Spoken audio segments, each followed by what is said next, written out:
Okay, just another quick video about my views about weird things, weird Christian things as opposed to weird pagan and occult things.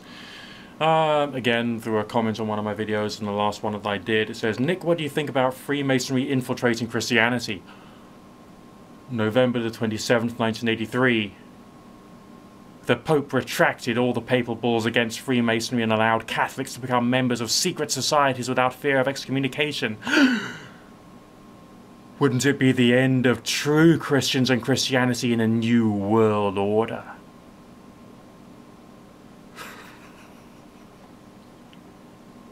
Relax. Remember to breathe, okay? Freemasonry came out of Masonry, which was essentially Freemasonry, but it was called Masonry. It wasn't called Freemasonry. Okay? It only became called Freemasonry when they allowed people in, freely allowed people in of different religions other than Christianity. The only thing that's secret about Freemasonry is that they have a hand signal which they do to allow themselves to be allowed into the place of worship.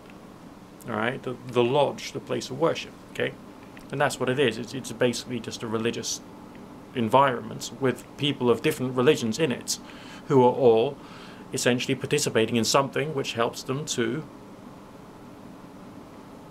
do the religious thing. Okay, and it came out of Christianity, and it is a Christian, essentially, cult with Christian cult ideas in it, in a symbolic way, which is quite cool.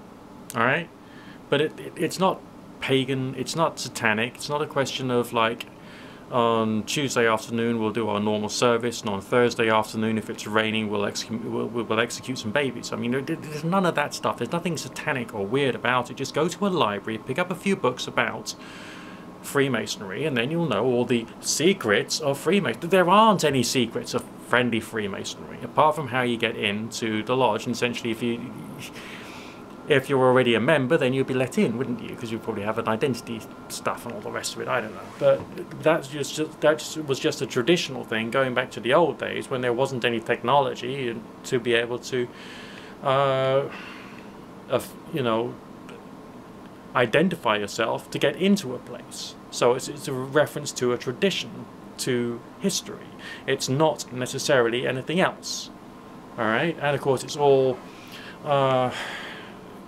Masonry as a cult came out of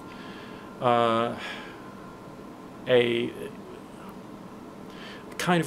was a kind of a religious movement, because the people who were the original stonemasons who did all the carvings on the cathedrals, they wanted to keep their skills together so that they could learn from each other, and so therefore they created this culture of having a hand signal to get into their lodge, which would have been a place where they would be staying the night when they were working on a cathedral.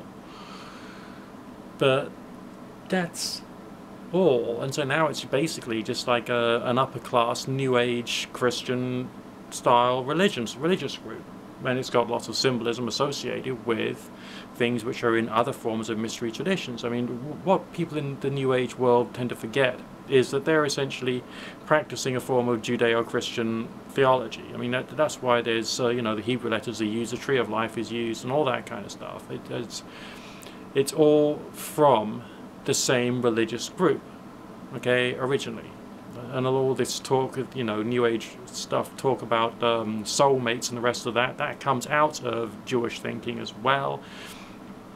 It's just a continuation of the same thing. There's no real wandering away from the Judeo-Christian culture which is present in the pagan world or the New Age or occult world. It's all still connected, strongly connected to the same Jewish roots. Okay, it's a bit more esoteric, it's a bit more weird and the rest of it, but it's still connected to the same thing. So when the Pope retracted all the papal bulls against Freemasonry and allowed Catholics to become members of Freemasonry, what the Pope was doing is saying, okay, I'm now going to allow you to go and meet people who think different things than I do. Go on, do it. It's okay. You can meet people who have different ideas. Fine. Just very nice of him. So as far as, wouldn't it be the end of true Christians and true Christianity? There never was such a thing as true Christians or true Christianity. Okay? It didn't exist. I mean, there's a couple of books missing from the Bible which would be much more trippy and allegorical and would encourage people to like question stuff. But instead, you know, we got like the four Gospels, which comes over as a very literal rendition of stuff. It's not, but it comes over in a certain way, so it's easier to convince people that it's kind of like solid, hard and fast and truth and the rest of that.